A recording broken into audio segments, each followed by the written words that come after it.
Gloria a Dios. Lucas capítulo 7.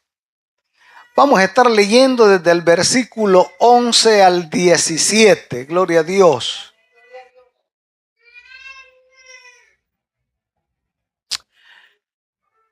Búsquelo para que nos gocemos. Gloria a Dios. San Lucas capítulo 7, versículo 11 al 17. ¿Estamos listos?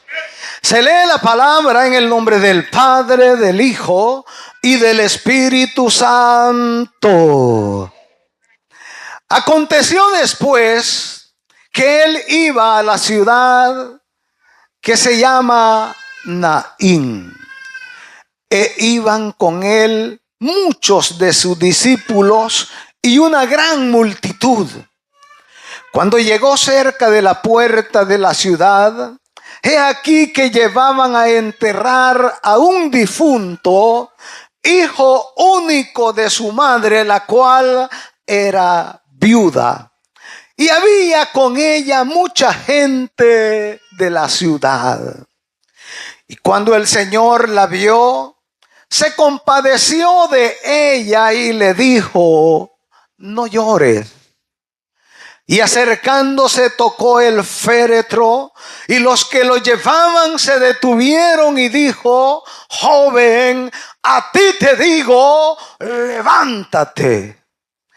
Entonces se incorporó el que había muerto y comenzó a hablar y lo dio a su madre. Y todos tuvieron miedo y glorificaban a Dios diciendo: un gran profeta se ha levantado entre nosotros y Dios ha visitado a su pueblo. Y se extendió la fama de él por toda Judea y por toda la región de alrededor. Gracias, Señor, por esta palabra leída, Dios. Gracias. Ministranos, Señor. Ministra mi vida, mi corazón, mis pensamientos, mis emociones, Padre, y permite que tu Espíritu Santo sea el portador, transmitiendo esta palabra, Señor, que llegue a la necesidad de cada uno de nosotros conforme a nuestra necesidad. Ministranos esta tarde, usa mis labios, usa mi vida, Señor. Háblame a mí, a la vida de cada uno de nosotros, y que esta palabra haya cabida en nosotros, Señor. Gracias, gracias. En tus manos pongo mi vida y la vida de este pueblo. Ministranos en el nombre de Jesús. Amén. Puede sentarse.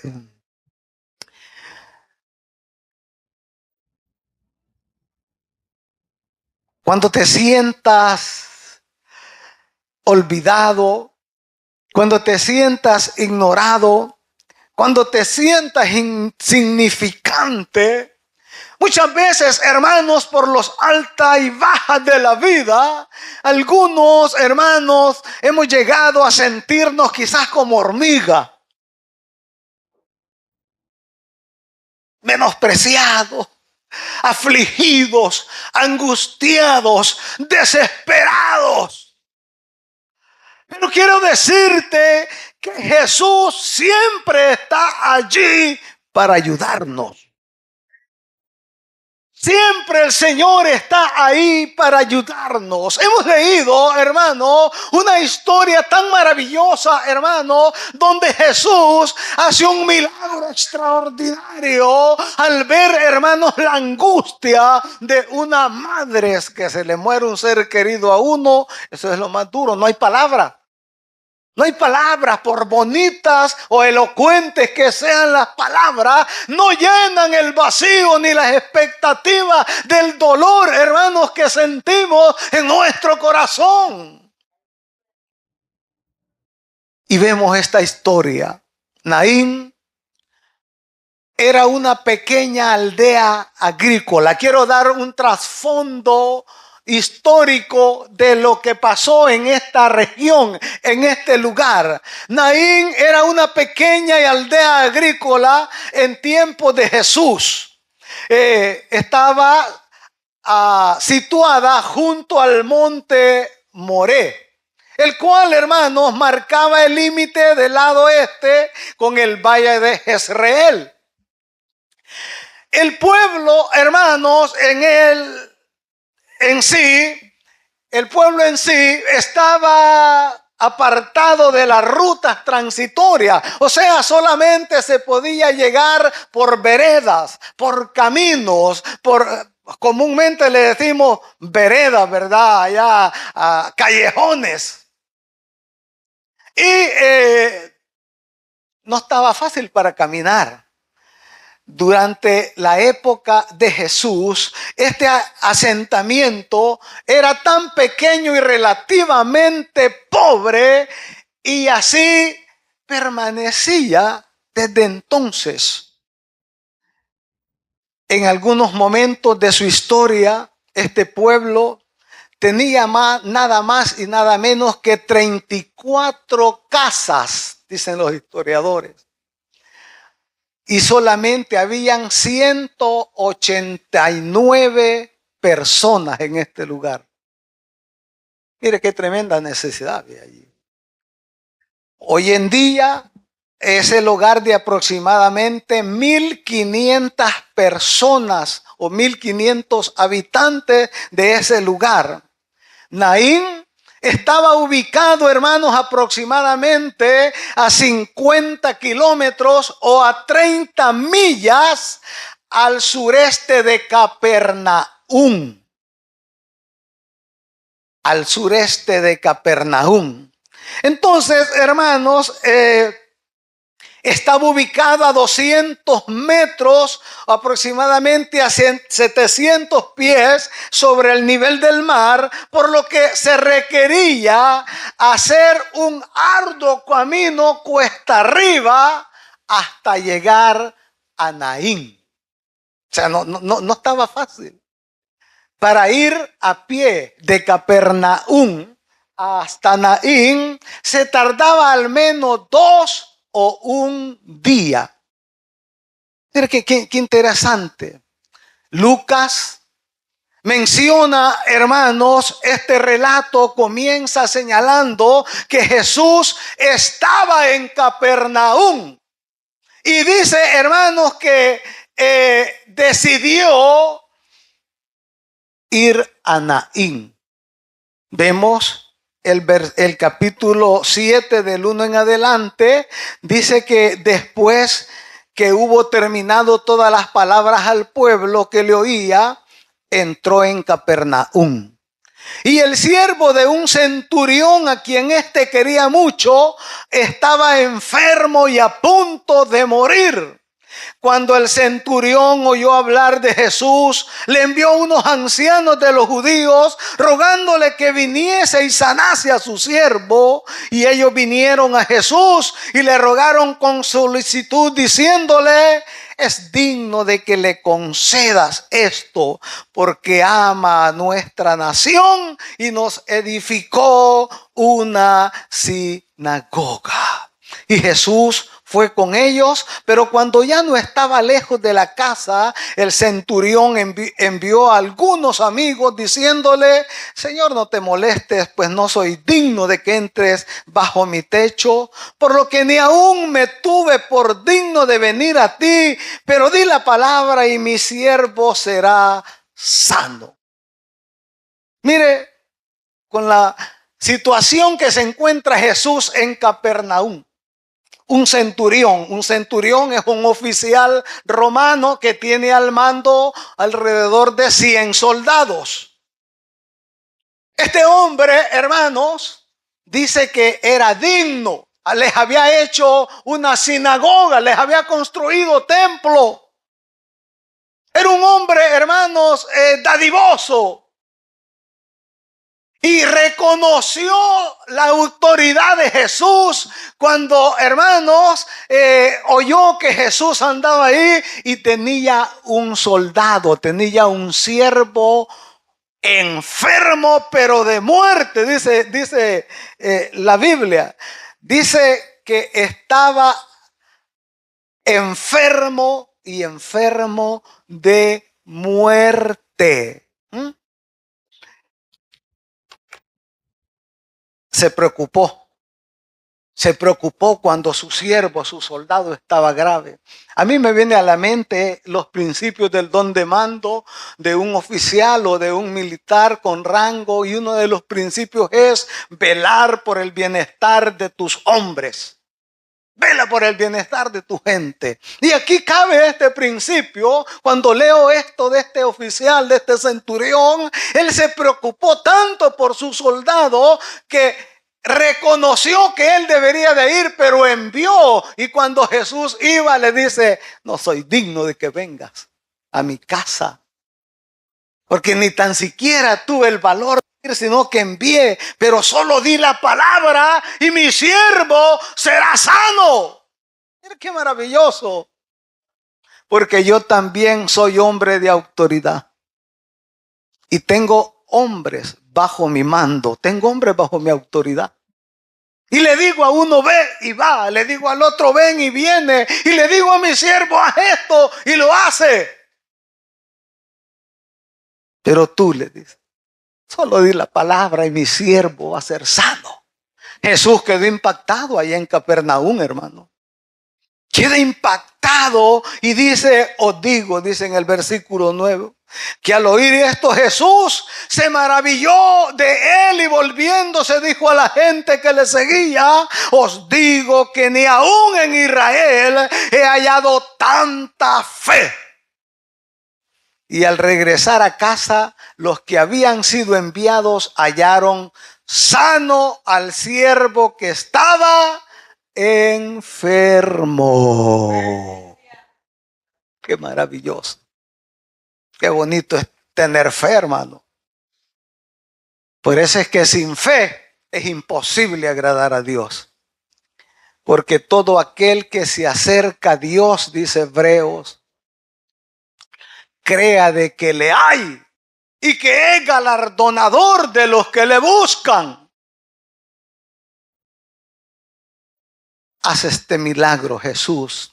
Se va impactado por 1 o 2 días de camino hasta Naín, hermanos, y encuentra allá a esta mujer, hermano. La Biblia no menciona el nombre de esta mujer viuda, solo, hermanos, la describe como el nombre de su pueblo y como su estado civil, la viuda de Naín. Nada más. No sabemos si se llamaba Marta, si se llamaba Rosa o se llamaba María. La Biblia solo describe la nacionalidad de donde era y su estado civil, la viuda de Naín. Mira qué maravilloso. Qué maravilloso, hermanos. Entonces, ¿qué significa, hermanos, social, espiritual y económicamente estar viuda sin un heredero en el antiguo Israel? ¿Qué significaba esto? Estar viuda una mujer. Significaba, hermanos, que en el Antiguo Testamento se creía que si un esposo moría antes de llegar a la vejez, era una señal del juicio de Dios por un pecado. Qué tremendo. Era la señal, morir joven uno y dejar a la mujer viuda, hermanos. Era una señal de un juicio de Dios. ¡Qué tremendo! Por un pecado. Entonces, de ese modo, algunos hermanos creían que Dios estaba castigando a esta viuda que sobrevivía. Y podemos contemplar también allá en el libro de Ruth, capítulo 1, verso 21, cuando Noemí enviudó a una edad temprana, hermano, y se lamentó y le dice: ¿por qué me llamas Noemí si ya Jehová ha dado testimonio contra mí y el Todopoderoso me ha afligido? Porque quedar viuda en ese tiempo, hermano, era vivir en la extrema pobreza, máximamente sin hijos. Y esta mujer tenía el uno El único hijo nada más. Único hijo. Y es que no es fácil. Muchas veces en los altibajos de la vida, hermano, podemos sentir como que Dios no está al lado nuestro.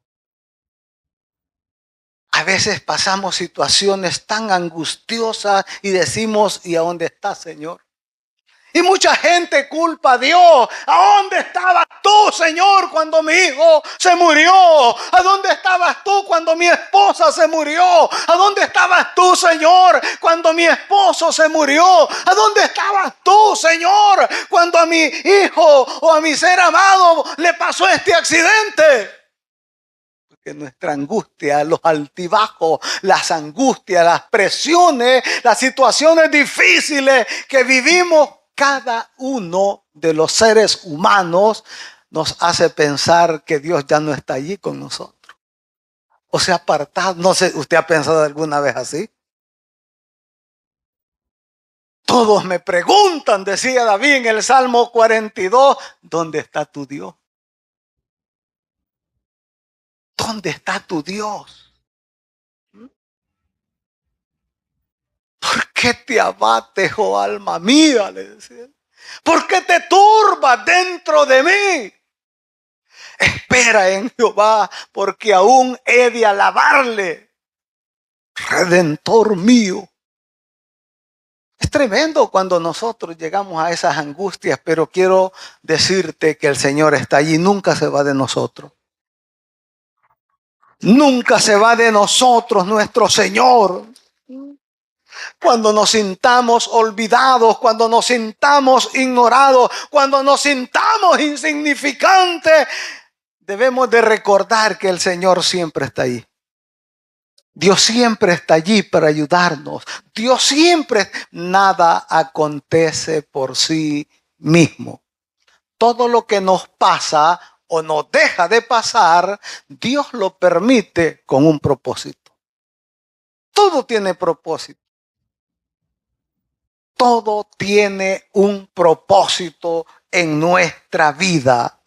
Entonces, hermanos, Jesús llega, acude a nuestra ayuda. Y no solamente, hermanos, muchas veces hablamos de dolor espiritual y emocional, sino que, hermanos, esta viuda de Naín, hermanos, también, hermanos, se enfrentaba a la ruina económica. Posiblemente también, hermanos, a pasar hambre. Porque lo que tenía era único, su único hijo. La mujer que en los tiempos antiguos quedaba viuda y sin hijos hay.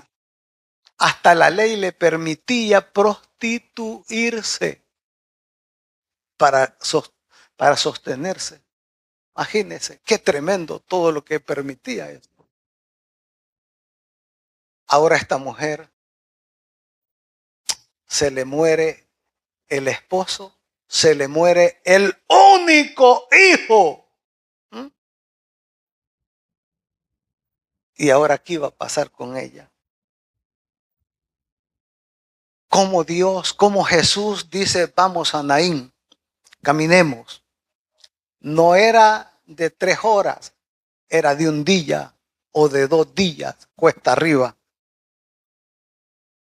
Por veredas, no por carretera.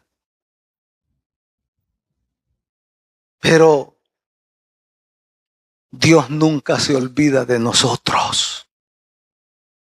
Dios nunca se olvida de nosotros. Y la Biblia, hermanos, nos relata algunos, hermanos, milagros que Dios hizo a través de Elías en el libro de Primera de Reyes, capítulo 17. Mire qué bonito como el Señor, hermanos, obra también. Primera de Reyes, capítulo 17, verso 17 al 24, vemos, hermanos, que a la viuda a quien Dios le dio orden que sostuviese durante aquella sequía que había en la tierra por 3 años y medio, después que Elías estaba cerca de aquel arroyo y la sed, hermanos, la sequía seca el arroyo. Dios le dice: Elías, levántate y vete a Sarepta, porque allí le he dado orden a una viuda que te sostenga. Y Elías se fue. Y todos conocemos esta historia de esta mujer, hermano, que no tenía, lo único que tenía era un poquito de aceite, un puñado de harina, y andaba con su único hijo, esta viuda, recogiendo leña para cocer una torta y dejarse morir. Elías llega y llega pidiendo gustos. Dame de comer, dame agua. No tengo, solo un poquito. Dame, te voy a dar. Dame de comer también. No tengo, solo un poquito tengo. Sí, pero dame a mí primero. Este poquito solo lo tengo para cocerlo, comérmelo yo y mi hijo y dejarlos morir. Dame de comer y dame a mí primero, le dice Elías. Dame a mí primero. Ay, mira, no me la cosas como tú la cueces regularmente. Métemela debajo de la ceniza, horneada la quería todavía, en esa gran pobreza y todavía pidiendo gusto. ¿Usted qué le hubiera dado, hermano? Teniendo lo único, ¿usted qué le hubiera dado? ¿Ah? Más, tenía un niño, tenía un muchacho. Y Dios hizo sentir esto a Elías para probarla. Pero resulta que pasando el problema, la sequía, el niño de esta viuda muere. Oh, qué problema, qué problema. Y esta pobre mujer, hermanos, dice el versículo 17, después de estas cosas aconteció que cayó enfermo el hijo del ama de casa, y la enfermedad fue tan grave que no quedó en él aliento. Y ella dijo a Elías: ¿qué tengo yo contigo, varón de Dios? ¿Has venido a mí para traer a memoria mis iniquidades y para hacer morir a mi hijo? Y él le dijo: dame acá tu hijo. Y entonces él tomó de su regazo y lo llevó al aposento donde él estaba y lo puso sobre su cama. Y clamando a Jehová dijo: Jehová, Dios mío, aún a la viuda en cuya casa estoy hospedado has afligido, haciéndole morir su hijo. Y se tendió sobre el niño 3 veces y clamó a Jehová y dijo: Jehová, Dios mío, te ruego que hagas volver el alma de este niño a él.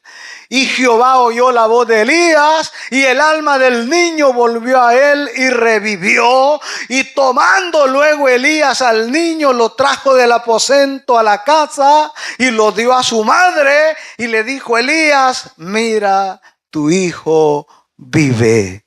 Y entonces la mujer dijo a Elías: ahora conozco que tú eres varón de Dios y que la palabra de Jehová es verdad en tu boca.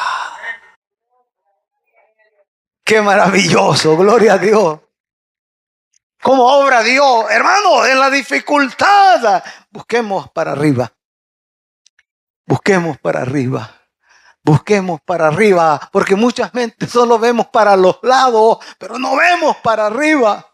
Solo vemos en las posibilidades, pero no vemos para arriba. Busquemos a Dios. Estas 2 viudas en su angustia, hermano, Dios las socorrió. Dios usó a Elías para devolverle el hijo con vida a esta viuda que lo sostuvo por 3 años y medio. Ella estaba todavía: ¿qué tienes contra mí? Lo que has traído ahora me traes afrenta. Mi hijo está enfermo. ahora muerto, ¿qué hago? Y qué lindo es Dios. Le dijo al Señor, revive esta mujer. Algo extraño, ¿verdad? Acostar a alguien y acostársele encima 3 veces. Otra vez encima. 3 veces. Y hay otra historia bonita también, no de Elías, sino que de Eliseo ahora. Segunda de Reyes, capítulo 4.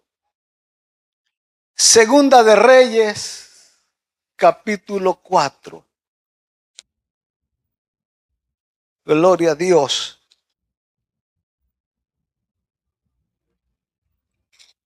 Mire qué bonito.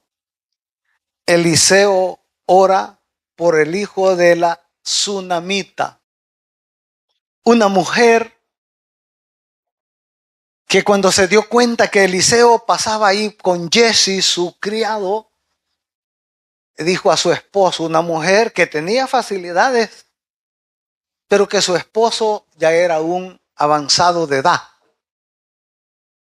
No tenían hijos.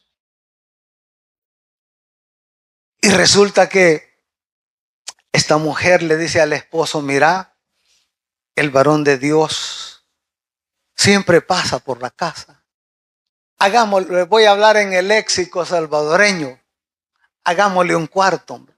Pongámosle una cama, pongámosle una luz ahí, una mesita, para que cuando pase, duerma aquí, en el cuarto. La mujer, la Biblia dice que le dice, hagámosle paredes, pongámosle un candelero, pongámosle una mesa, pongámosle cama, hagámosle un cuarto, pues. Y allí el Eliseo pernoctaba, allí descansaba. Y le manda a Eliseo a preguntar con Jesse, dile a esta mujer qué quiere que yo haga por ella. ¿Quiere que la recomiende con algún gobernante? ¿Quiere que le dé alguna ayuda de lo que ella está necesitando?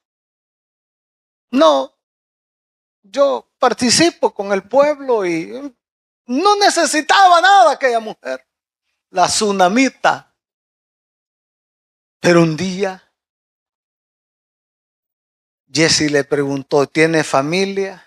No tengo familia, le dice Sunamita. Mi esposo es avanzado de edad y no conozco hijos. Ah, entonces Eliseo se acerca y le dice el Señor que el otro año por este tiempo tú tendrás en tus brazos a un bebé. Mire qué bonito. Y aquella mujer le dice, ¿por qué te burlas de mí? ¿Por qué te burlas de esa manera? ¿No ves que mi esposo ya es avanzado de edad? El Señor dice que el otro año por esta fecha estarás chineando. Y se fue. Salió Eliseo.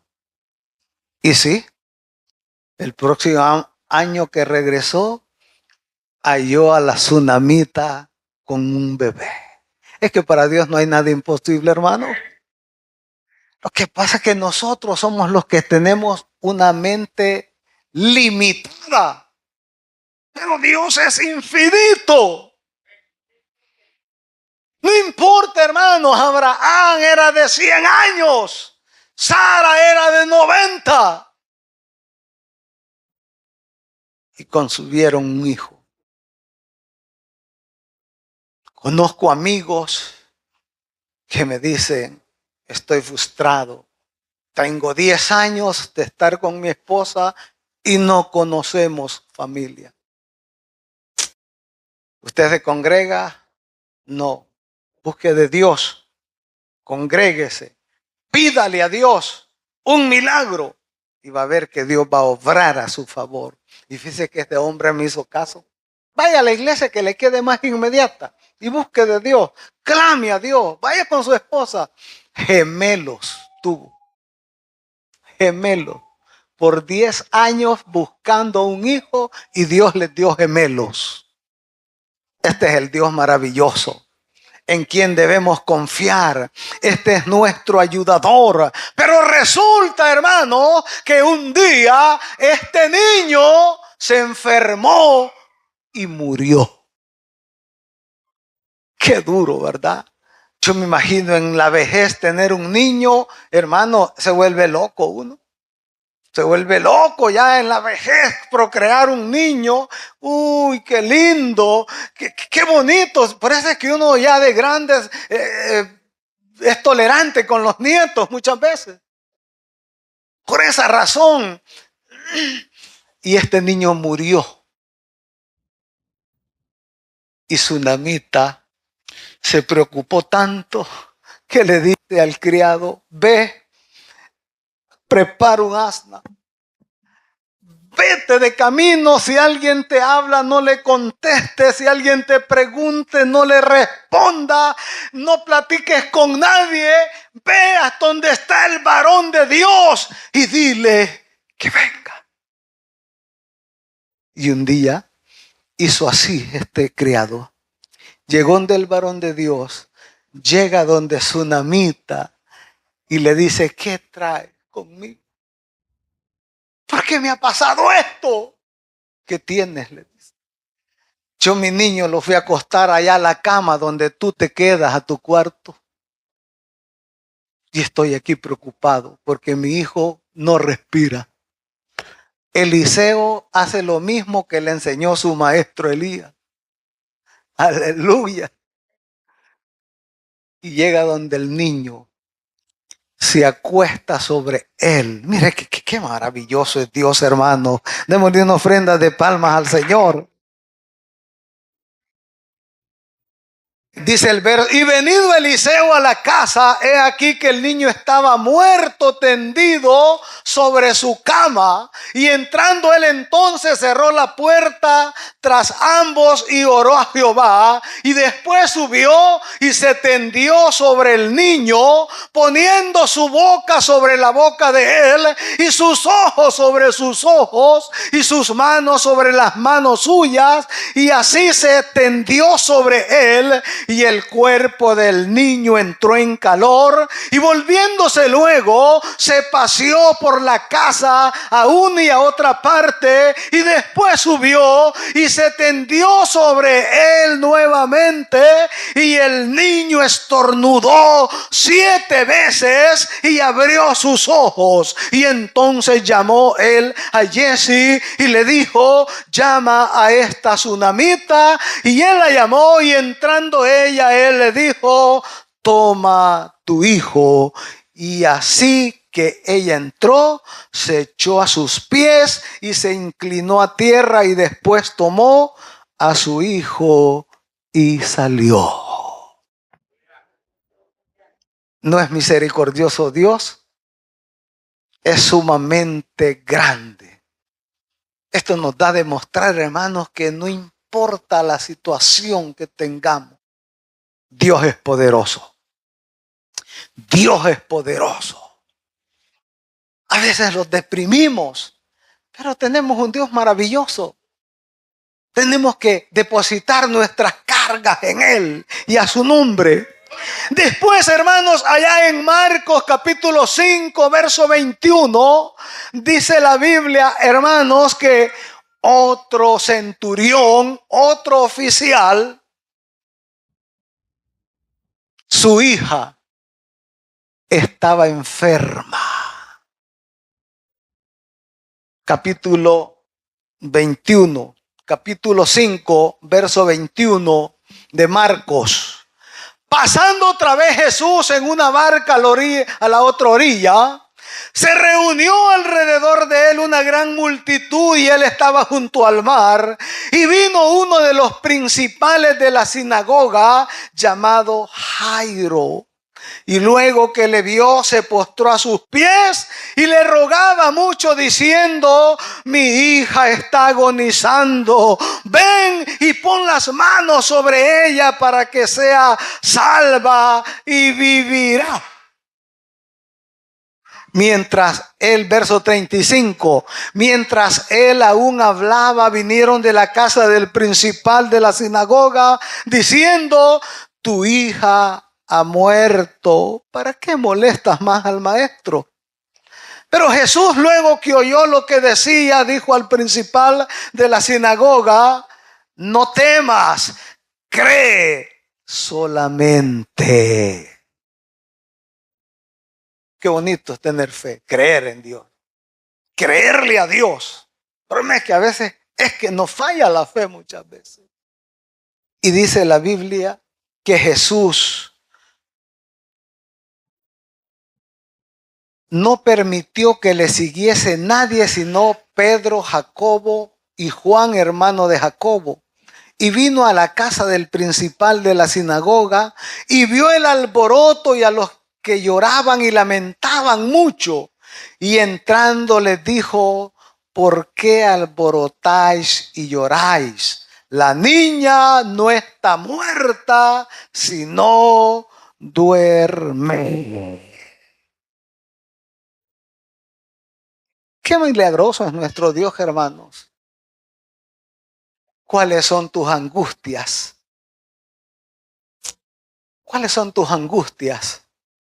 ¿Qué es lo que te está angustiando? ¿Qué es lo que te está sintiendo inferior? ¿Qué es lo que te ha estado sintiendo que no vales nada? ¿Qué es lo que te ha estado sintiendo que estás solo? ¿Qué es lo que has estado sintiendo? Que te has olvidado de poner la confianza en el que todo lo puede.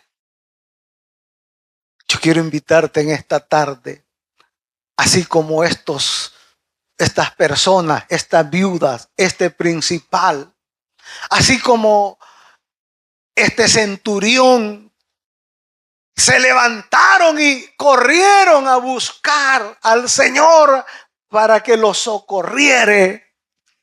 Yo te quiero invitar esta tarde, si estás angustiado, si estás enfermo, si tienes problemas, si estás teniendo dificultades, levántate de esa silla y vente al altar. Yo quiero hacer una oración por tu vida en esta tarde. Ponte de pie.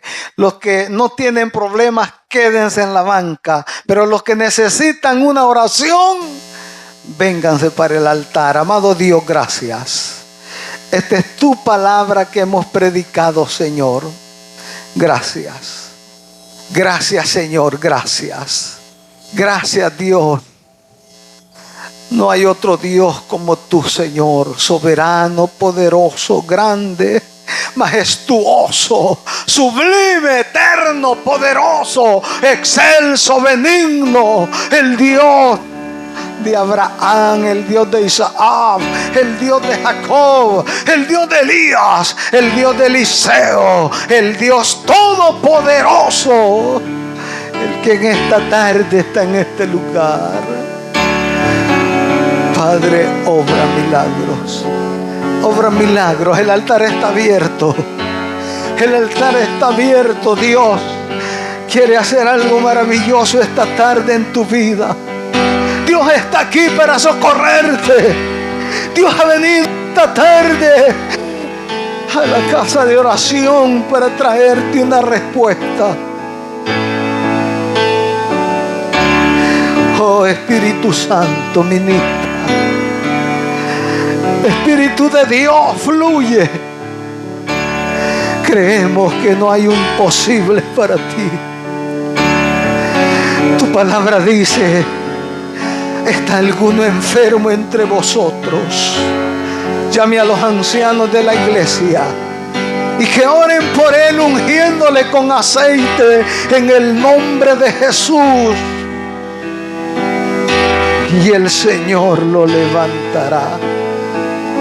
Y si hubiese cometido pecados, también le serán perdonados, dice la palabra del Señor. Santiago 5:14. Padre, yo solo creo en tu palabra. Tu palabra dice que todo hombre sea mentiroso, pero tu palabra real, verás. Oro esta tarde por mis hermanos, Señor.